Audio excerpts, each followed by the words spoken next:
अरे रे, अनुपमा ने कितनी मेहनत से ब्रेकफास्ट तैयार किया था अनुज, आद्या और श्रुति के लिए, लेकिन उसकी मेहनत पर फिर गया पानी। नहीं नहीं, आग। नमस्कार, मैं हूं संदीप पंडे और आप देख रहे हैं मेरा चैनल सीरियल और संदीप। आप सभी का तहे दिल से मैं स्वागत करता हूं।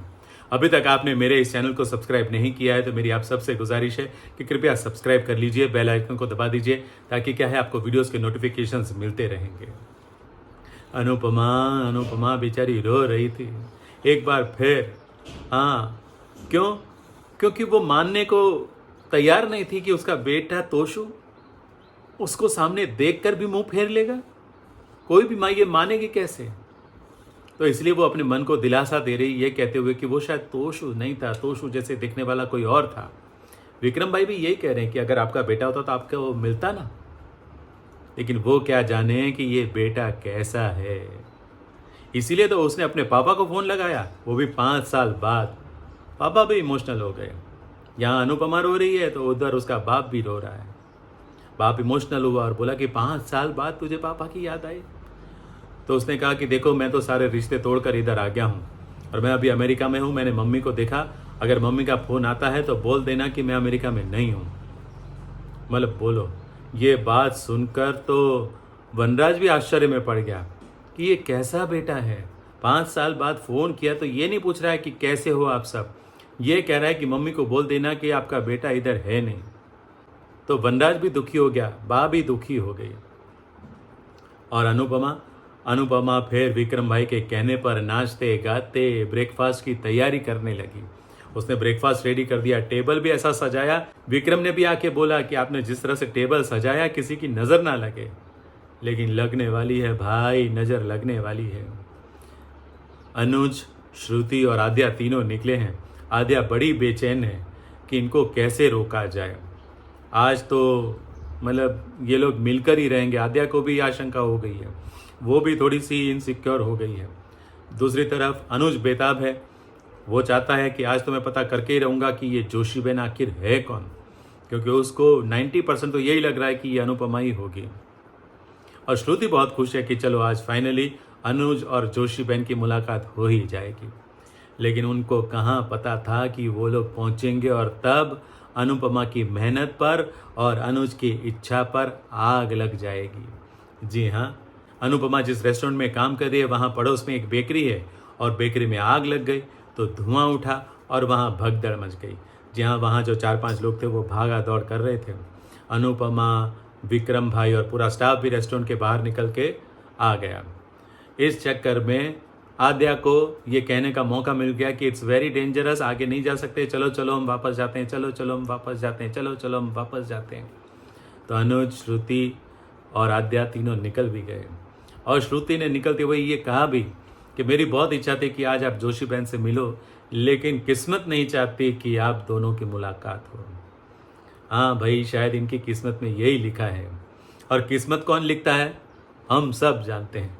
तो ये जो किस्मत लिखने वाले लोग हैं ना, ये चाहते हैं कि अभी थोड़ी और उनको दूरी में रखते हैं, एक दूसरे के करीब आएंगे लेकिन मिलेंगे नहीं। और ये 5वीं बार हुआ है अनुपमा अमेरिका गई ना उसके बाद। हाँ, पहली बार आपको याद है जब अनुपमा अमेरिका पहुंची थी, तब रेस्टोरेंट के बाहर वो रात भर बैठी हुई थी और सुबह होते ही अनुज हीरो की तरह बाइक लेकर वहाँ पर पहुँचा था और एक पत्ता उड़ा था, अनुपमा के पास जाकर पहुँचा था। वो पहली बार था जब आमने सामने होते हुए भी दोनों एक दूसरे से मिल नहीं पाए थे। दूसरी बार जब श्रुति अनुज को और आद्या को लेकर रेस्टोरेंट में आई थी और अनुपमा रेस्टोरेंट से बाहर निकली थी, अपने पासपोर्ट के लिए पुलिस स्टेशन जाने के लिए फरियाद करने के लिए निकली थी। तब उसकी आद्या से तो मुलाकात हो गई थी, लेकिन अनुज से नहीं मिल पाई थी। तीसरी बार जब आद्या का बर्थडे था, पार्टी थी, तब वो वहाँ पर अनुज के घर पहुँची हुई थी।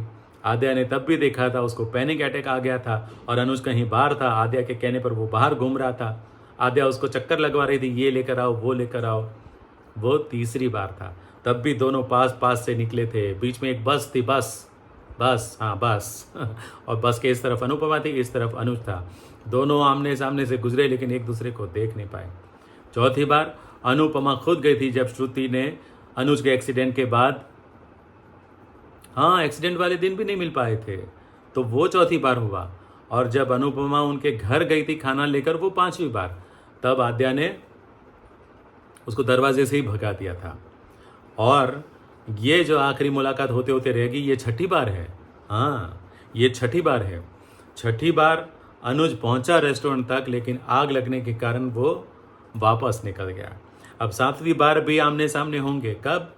आप देखेंगे आने वाले एपिसोड में कि अनुपमा स्नोफॉल देखकर कितनी खुश हो रही है, वो बर्फ वर्षा का आनंद ले रही है, और अनुज भी वहाँ पर बेचैनी में घूम रहा है, ये कहते हुए कि मेरा दिल बेचैन है और मुझे लगता है कि तुम यहीं कहीं हो, यहीं कहीं।